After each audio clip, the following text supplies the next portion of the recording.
questions. Sir Gerald Kaufman. Madam Deputy Speaker, I was brought up as an Orthodox Jew and a Zionist. On a shelf in our kitchen was a tin box of the Jewish National Fund, into which we put coins to help the pioneers building a Jewish presence in Palestine. I first went to Israel in 1961, and I've been there since more times than I can count. I had family in Israel, and I have friends in Israel. One of them fought in the wars of 1956, 1967 and 1973 and was wounded in two of them.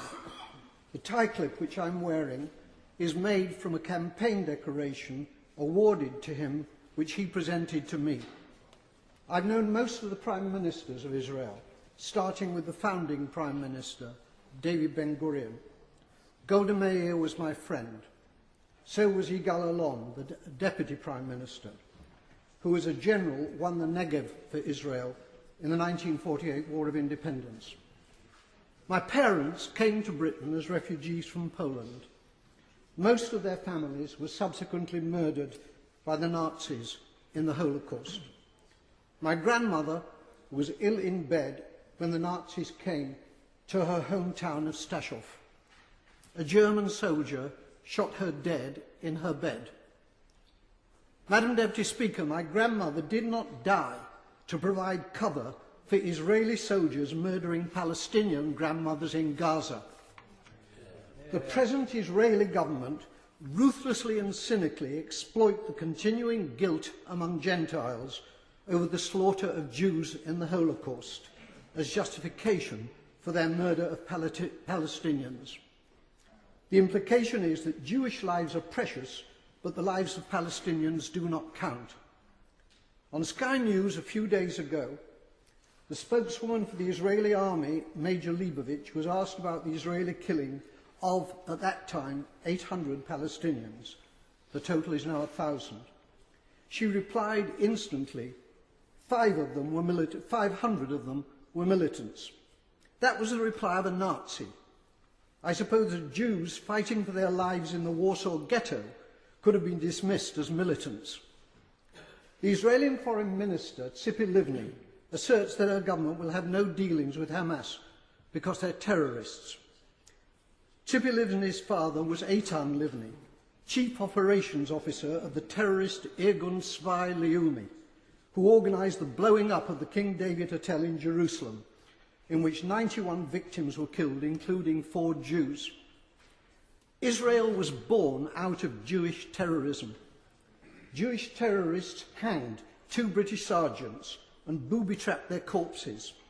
Irgun, together with the terrorist Stern Gang, massacred 254 Palestinians in 1948 in the village of Deir Yassin. Today, the present Israeli government indicate that they will be willing, in circumstances acceptable to them, to negotiate with the Palestinian President, Abbas, of Fatah. It's too late for that, Madam Deputy Speaker. They could have negotiated with Fatah's previous leader, Yasser Arafat, who was a friend of mine. Instead, they besieged him in a bunker in Ramallah, where I visited him. It's because of the failings of Fatah since Arafat's death that Hamas won the election, the Palestinian election in 2006. Hamas is a deeply nasty organisation, but it was democratically elected, and it is the only game in town. The boycotting of Hamas, including by our own government, has been a culpable error from which dreadful consequences have followed.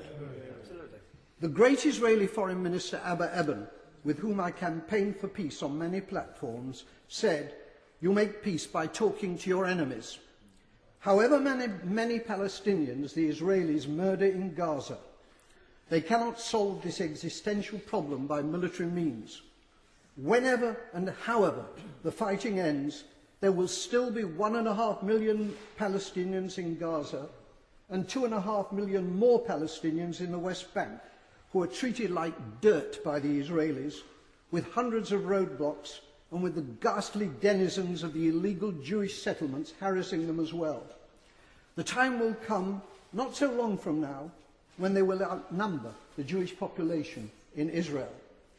It's time for our government to make clear to the Israeli government that its conduct and policies are unacceptable and to impose a total arms ban on Israel. It is time for peace, but real peace, not the solution by conquest, which is the Israelis' real goal, but which is impossible for them to achieve. They're not simply war criminals, they're fools.